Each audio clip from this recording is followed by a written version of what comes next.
Andrew Mountbatten Windsor considered abdicating over comments made by his mother Queen Elizabeth II, shocking revelations from Epstein files. London, February 2026. The latest batch of documents unsealed by the U.S. Department of Justice has once again thrust Andrew Mountbatten Windsor, formerly known as Prince Andrew, Duke of York, into the unforgiving spotlight of public scrutiny and royal controversy. These explosive files, totaling over 3 million pages of evidence, emails, images and videos related to the late convicted sex offender Jeffrey Epstein, have resurfaced painful chapters in the life of the king's younger brother.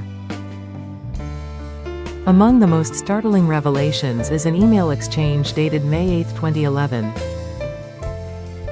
From a sender identified only as Melanie, her full name redacted. Addressed directly to Epstein himself.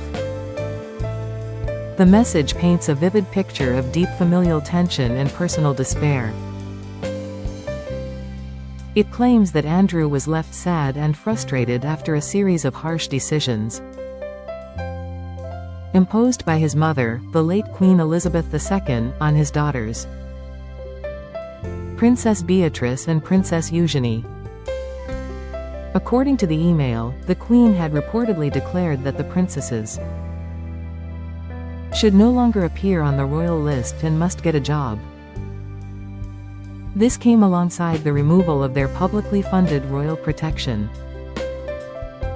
a move driven by cost-cutting concerns at the time, as Beatrice and Eugenie were never classified as full-time working royals. The correspondence continues with a dramatic claim: Andrew was considering abdication from his royal role but felt trapped like a zoo animal, with no way, especially now, for him to thrive in the rigid confines of royal life. Stuff's bad for his girls. Got royal protection taken away. Queen said NP royal list. Get a job. S has a specific question for you. A is sad and frustrated. Considering abdication, but he's like a zoo animal, no way, especially now, for him to thrive. Here it clearly refers to Andrew. S is widely interpreted as Sarah Ferguson, his ex-wife and the Duchess of York at the time of their 1996 divorce. The timing of this email is particularly poignant. It arrives shortly after a notorious photograph emerged of Andrew walking in New York's Central Park with Jeffrey Epstein in December 2010, an image that sparked immediate backlash and intensified questions about their ongoing friendship. Epstein, in his reply within the same thread, warned the sender about a potential leak. Careful, there is a Daily Mail rat close to him, not her. He is unaware. This exchange underscores the paranoia and intrigue surrounding Andrew's circle during that turbulent period. The notion of abdication in Andrew's context does not imply renouncing the throne. He was eighth in line at the time, but rather stepping away from royal duties, privileges, or even his position within the family firm. It echoes the dramatic precedent set by King Edward VIII in 1936, who abdicated to marry Wallis Simpson, though Andrew's situation was far less existential. Sources close to the royal family have never confirmed these sentiments directly, and Buckingham Palace has consistently declined to comment on private family matters. Yet the email offers a rare glimpse into the emotional strain Andrew reportedly felt as his mother, the steadfast monarch, enforced modernizing changes on the younger generation. Queen Elizabeth II, known for her sense of duty and fiscal responsibility, had long advocated for a slimmer monarchy, reducing public funding for non-working royals like Beatrice and Eugenie. Her alleged remark, "Get a job," reflects that pragmatic philosophy, even if delivered with the bluntness that sometimes characterized her private counsel. Andrew, once celebrated as a Falklands War hero and a charismatic figure, in the 1980s, had already begun facing scrutiny over his expenses and associations during his tenure as UK Special Representative for International Trade and Investment from 2001 to 2011. He resigned from that role amid growing controversy in 2011. The same year this email was sent. The Epstein connection only amplified the pressure. Andrew has repeatedly denied any wrongdoing, insisting his friendship with Epstein was limited to discussions of philanthropy and that he never witnessed illegal activity. He settled a civil lawsuit with Virginia Giuffre in 2022 without admitting liability, and has maintained his innocence throughout. Nevertheless, the fallout has been severe. In 2022, Queen Elizabeth II stripped him of his military affiliations, patronages and the right to use His Royal Highness in official capacities.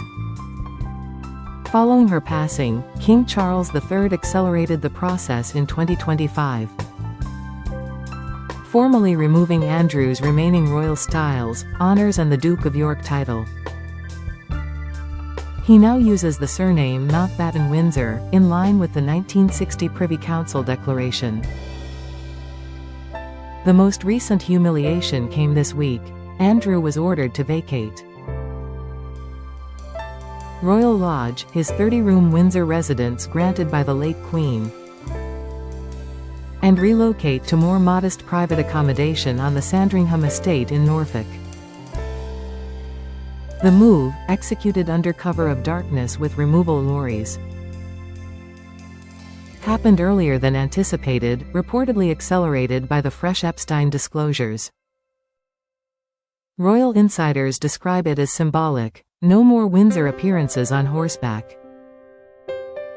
No casual waving to passers-by while the scandal simmers.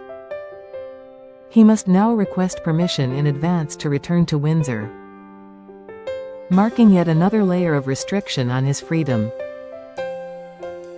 The 2011 email adds emotional depth to this long arc of decline.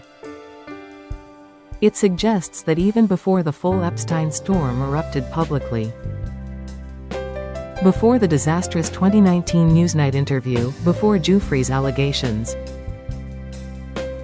before the settlement and title losses, Andrew felt cornered by family expectations and the weight of royal scrutiny. Feeling like a zoo animal conveys profound isolation, observed, judged, unable to escape the gilded cage he inhabited. Critics argue this reveals entitlement. Supporters see a man struggling under the microscope of monarchy and media. The princesses, Beatrice and Eugenie, did indeed forge independent careers.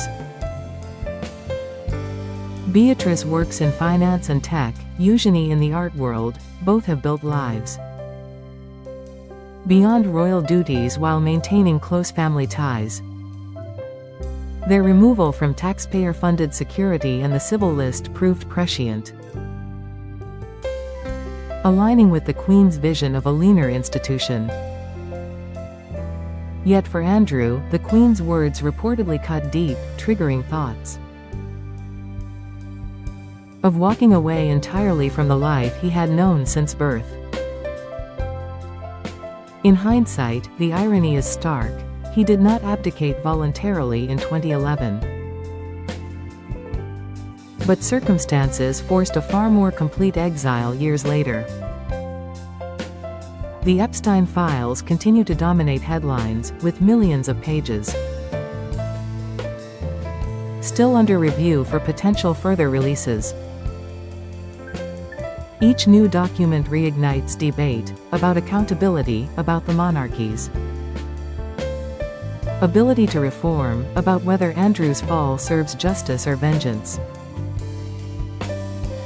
For now, Andrew Mountbatten Windsor lives quietly in Norfolk. Far from the pomp of Windsor, his once prominent role reduced to footnotes in royal history. The late Queen's comment, practical, perhaps even protective, may have planted the seed of doubt that eventually grew into permanent separation.